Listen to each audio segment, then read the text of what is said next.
and so I'm not really sure how much Tolkien might have, come into his mind. I'm sure to some degree he did,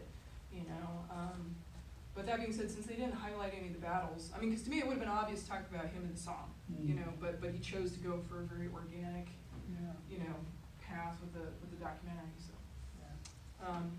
other questions or comments or anything? Yeah. So at the beginning you described your group was only paying half attention. I get it. It's cool. And you were you're in the course of reading the books and discussing the structure. Yes. And which book are you on? So right now we're doing The Return of the Shadow, and that's the beginning of him writing the Fellowship of the Ring. So the series of the History of Middle-earth kind of runs parallel to the Lord of the Rings, so you can kind of see how he's constructing it. When he starts off in The Return of the Shadow, he's like, okay, I can say more about hobbits, all right. And he's working on it, but it's still kind of lighthearted, because that's kind of what The Hobbit is. It's very lighthearted. It's going to start taking some dark turns when he's writing it, and also he's going to have to expand his universe quite a bit more. And that's a major revision where he's going to start adding in Moria. He's going to add in Lothlorien, all these places that don't exist in The Hobbit, right? They don't exist. So he's kind of creating them and deciding that the boundaries are getting much bigger, that Mordor is much further away than he initially decided, all that stuff. Yeah. And in the context of this backdrop in a timeline, what real years are happening during this slice that you're talking about? So he's going to be working on it for about 16 years, but The Hobbit comes out in 37, and then he's going to work on The Lord of the Rings until 1954. And so the segment that you just described, this particular work, this particular expansion, is it sort of a fluid 16 years, or some things? Well, I have messy notes like that, I get it, but yes. He's got messy notes. He's got real messy notes for anybody who feels bad about their handwriting. Does that make sense? The mechanics of exactly this little narrow focus you're talking about, is there a time frame? I wouldn't say so. It's really because here's the issue, is he's going to go back and make some major revisions, and so in the first book he goes through really 3 core phases where he's going to go back and revise over and over again. That's going to take him a couple years. So he starts off with a lot of revision over Fellowship of the Ring. It's the first book, right? But as he revises more and more, I think he's getting more concrete in terms of what he wants to do with it. So then the next 2 books go a little bit faster in some regard. But the problem is that this whole time, he's still teaching at Oxford. He's still grading exams. His wife is having health problems. He's having health problems. There's still tons of stuff going on, so he just can't. And he's also working on the Silmarillion, which no one wants to publish, but he loves it. It's his passion, it's his baby, right? And so he keeps getting distracted by lots of stuff too. But so overall, I would say probably the writing process for the Fellowship, the bulk of it takes about 2, maybe 3 years. But then he's going to have to spend all this time writing the other 2 books. And then, of course, what happens, you got to go back and revise some of Fellowship, because then you made some changes in the next 2 books, right? Yeah. So it's a tough question to answer. Yeah, sir. So I've read the preface of the Silmarillion, and that really just expanded the universe so much. Yes. And the list of books, I was like, really? These are... So I'm curious if you can just kind of contextualize, where does Lord of the Rings and everything fit into it? And now I really want, and Dad just checked out The Fall of Gondolin for me. But what's the next book? Where should I go with this? Am I going back in time based on what I know about the Fellowship? Yeah. This is okay. Great question. I'm going to pare it down. I can do this. I can answer this question easily. Okay. So the Lord of the Rings, it really takes place in the Third Age, right? So the Silmarillion encompasses the First and Second Age, both of those ages, but there's also all the ages that came before it that were called the nameless years, the years of the trees, the years of the lamps. Years of the lamps, then the years of the trees. And then you have First Age, Second Age, Third Age, Lord of the Rings, and then there's the Fourth Age after the fall of Sauron, right? So the Silmarillion encompasses 10,000, 20,000 years, technically. of history. Now, that being said, he doesn't go through each year. Because it's not, I'm sorry to interrupt you, it's Yeah. not like a real, it's not like a narrative book, right? It's like just little chunks. It is narrative. So what you have is kind of like in any mythology, you have to do your world building first. So you have to establish your pantheon, right? Create your world. Have a sun and a moon. How did they get there? All that kind of stuff. So he starts off with that. And then he's going to start talking about like the elves. So like you mentioned, the fall of Gondolin. Right. So there are three major stories in the Silmarillion that are like the most well known. And that is the Children of Hurin, of Beren and Luthien, and then they the have fall their of own Gondolin. book too, right? Don't They do now. They Okay. do now, but they were not their own books. They were just short stories. Actually, the Fall of Gondolin in my copy of the Silmarillion is 10 pages. It's criminal. It's criminal. But Christopher Tolkien had to make some decisions to edit things, and ultimately, when the Children of Hurin came out about 12 years ago, I think, he ends up putting out these full versions because typical Tolkien, he's not going to write a 10-page story. No. He's going to write an epic poem version of it. Then he's got to go back and do a second version of it. Then he's going to change the names. Then he's going to do a regular story version of it. I mean, he's got all these versions. So in those 3 volumes, Christopher put all of that together so you could see, again, the evolution of the writing process, similar to what The Return of the Shadow is. You're looking at his writing process and seeing how he did it. So the Fall of Gondolin, the full story is like 120 pages. It's 10 in the Silmarillion. Criminal, I say. And But- so all those books that are listed, they're all like just 10 little stories. Yeah, they're like real short. Beren and Luthien, Beren and Luthien might be the longest one, and it's like 30 in my copy that I'm thinking of at home. I think it's like 30, but it's a full. And actually, the epic poem version of that, the Lay of Luthien, is awesome. It's really cool. We had an argument about this in our group, like what's the better version of Beren and Luthien, because we're nerds. So but it's great. So there's a lot in the Silmarillion, but so if you're interested in epic battles, if you're interested in armies of Balrogs and elves and elf kings and gods, if that sounds pretty good to you, probably read Silmarillion. Because this is all backstory to the characters like Elrond and those that we know, and like Yes. how they got to where they are. Yeah, Elrond is actually very important And because Aragorn's parents and everything. Yes. Yeah. well, not Aragorn's parents necessarily, but anyone in the line of Barahir, that line. I won't get too deep into it right now. So the story of Beren and Luthien is very good if you like Aragorn and Arwen, if you're down with that romance or whatever. Beren and Luthien is great to read, great source of that. So, and then the Children of Hurin is actually Tolkien's. I think most people consider it to be like his one true tragedy. So if you're interested in reading him, so we just talked about eucatastrophe, right? The story should produce joy. If you really want a downer, read Children of Hurin. It's great, but it's also like, I'm gonna go watch cartoons now after reading that. It's kind of sad. Yeah. Other questions? Sorry. What got you interested in Tolkien in the first place? I read The Hobbit when I was 7. So from there, Yeah, and unlike a lot of people, I just couldn't let it go. And so then I got really into Lord of the Rings. I read the Silmarillion for the first time in high school, and it was a slog. I mean, I'll be honest with you, because I was going into it expecting like more Lord of the Rings, and then it was like, whoa, this is not at all like Lord of the Rings. Right. It's very different, but it's extremely epic and really cool. So, yeah. Other questions? There's a movie coming out. Do you know anything about it? Yes, it's called Tolkien, and it's a biographical film about him and his time at Oxford, and then his time going into battle in World War I. I think it's supposed to come out this summer. Yeah, so there's that, and then who plays it? Nicholas Holt.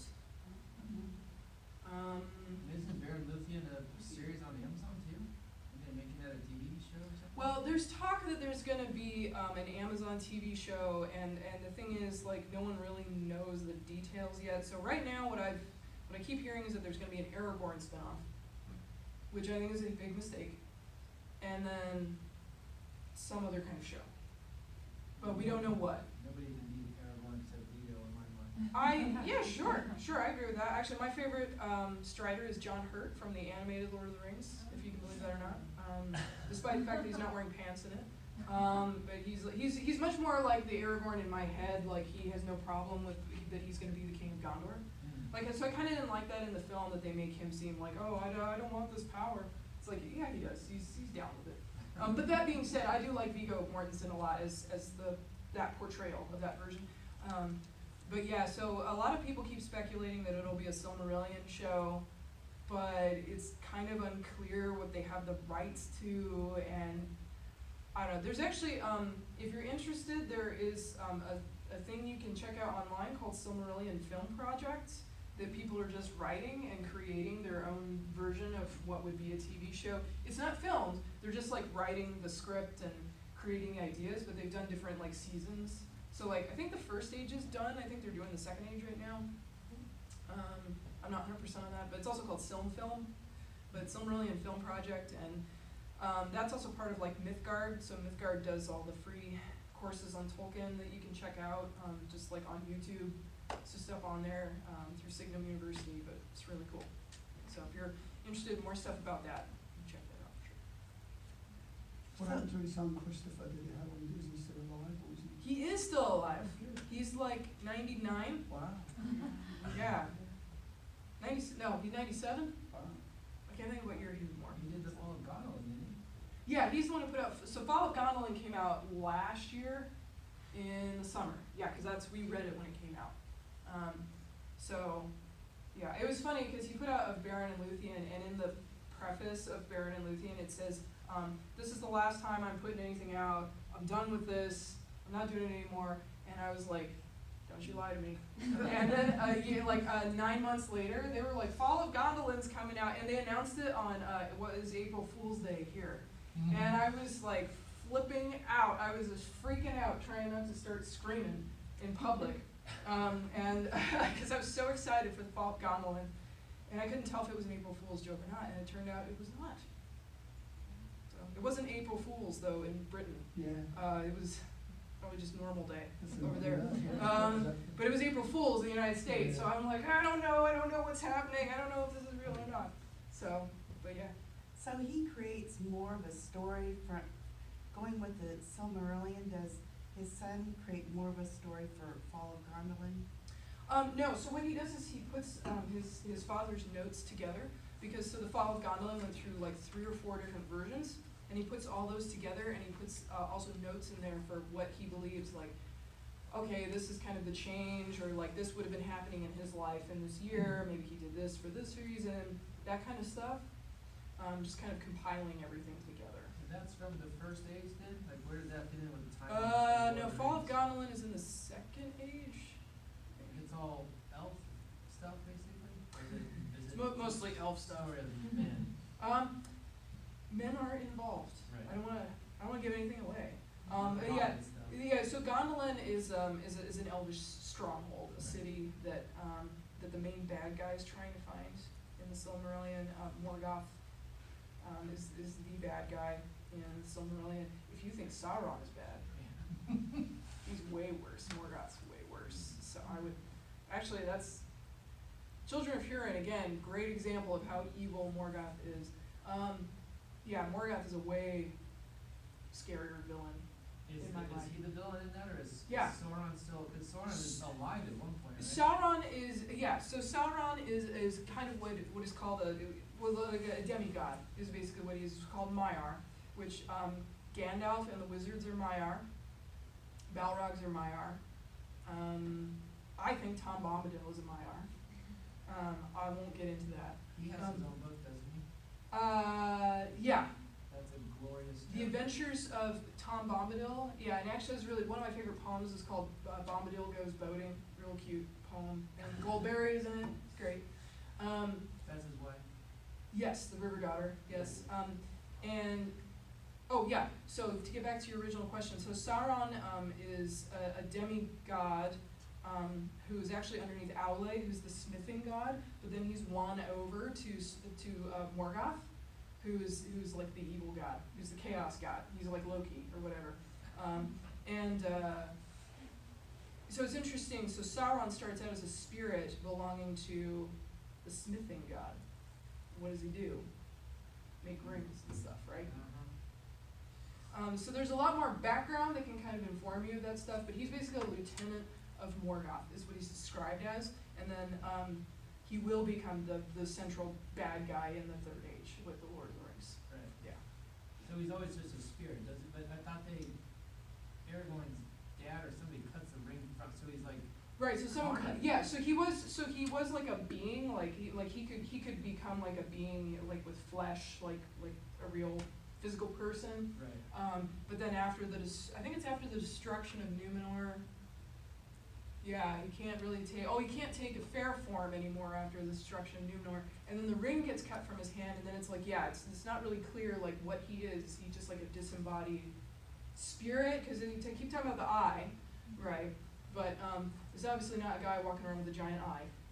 So he's probably just some kind of spirit or force, but he would be like a demigod. Is Galadriel in any of the, Yes, she's a major character in the Silmarillion. okay, Yes, and how about the fall of Gondolin and, she's not in the Fall of Gondolin, but she is a major character in a lot of the events that happen in the First Age. And actually, she's related to an elf named Feanor, who is one of the major characters of the Silmarillion. Who creates the Silmarils? He creates the jewels. So the Silmarillion is called the Silmarillion because it's about the War of the Jewels and like this trying to get them back. So you see jewelry's kind of got a theme going on here. There's another piece of jewelry called the Nauglamir. It's a necklace that people like fight over and stuff. So there's like all this jewelry. Just be happy with your jewelry, people. Don't be fighting. Don't fight. And those 3 gems are what's mentioned in I think he talks about that in the preface, or Christopher does, the 3 Yeah. Elvish rings, the 9. Yeah, there's kind of like maybe some symbolism with the numbers or something. Right. I think he mentions that in the And preface. then one ring to rule them all. Right. Yeah, so the Silmarils, there's 3 of them. But, yeah. And then they hide them?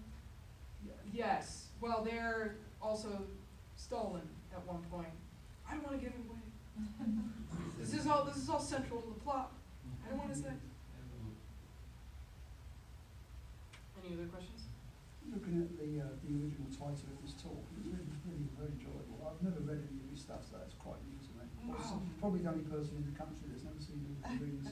But how, if you could sum up, well, going back to what we were originally here for, the World War One. Yeah. What sort of effect did that? How did that work with him, and how did that really have an effect on him on his writings? If you could sum it up, what effect did World War One have on him as a person Right. to write what he did, if at all? Yeah, well, that's a good question, and that's again. So if we go back to the sort of the beginning of the talk, talking about context, I think that he drew a lot off of it in terms of like creating scenery and sort of some of the emotions that are in there. But that being said, Tolkien didn't really talk that much about his experiences in World War One, which is very typical. Yes. A lot of people did not want to talk I about can it. assure you that's my grandparents' generation didn't. Exactly. So, I mean, I can't tell you if there's, there may be interviews out there where people are talking to him, but, so actually, Christopher Wiseman, I can't remember if it was when John Garth was here at the World War I Memorial. I think it was when he was here. Someone was talking about meeting, maybe it was, he was telling this story, talking about Humphrey Carpenter interviewing Christopher Wiseman, and how Wiseman had all these letters from Tolkien, because he was the only other surviving member of the TCBS, had all these letters from Tolkien that he kept in like a chest. And I think it was Humphrey Carpenter wanted to talk to him about these letters, and he said, no, you can look through them, I can't talk about this, and I need to leave the room. Mm-hmm. And that's I believe that. very common. I Yeah. mean, that's very typical. Yeah. So, and so, like I mentioned, Wiseman and Tolkien didn't really talk a lot afterward, but it's kind of like, what do you talk about after you've experienced that, and 2 of your best friends were killed in a horrible way, it just, life has changed forever. So I think Tolkien kind of didn't really talk a lot about that, but that being said, I mean, based on the quotes that I read, he obviously had some very strong kind of, I don't know if I would call him anti-war, but he strongly felt that, the way people perceive war, it's just like they don't understand it at all. They don't understand. I had a history teacher once who find the Battle of the Somme at school many years ago as futile and indiscriminate slaughter. Because you Correct. might know on the first day when Yeah. that guy died, 19,800 British soldiers died, and the majority of the officer corps, which I Yes. think he was one, went with it. Oh, and Tolkien hated officers. Man, he did not have anything, and that's typical, again, this is very typical, people who had to listen to their superior officers, because a lot of these guys, and this is what people forget, is that a lot of officer corps could be destroyed in a single battle, so you'd be promoting people really quickly to become an officer, and that person doesn't know anything. I'm sorry, but they know nothing. They could have just been, actually in All Quiet on the Western Front, their superior officer is a postman. He was a postman, and it went to his head.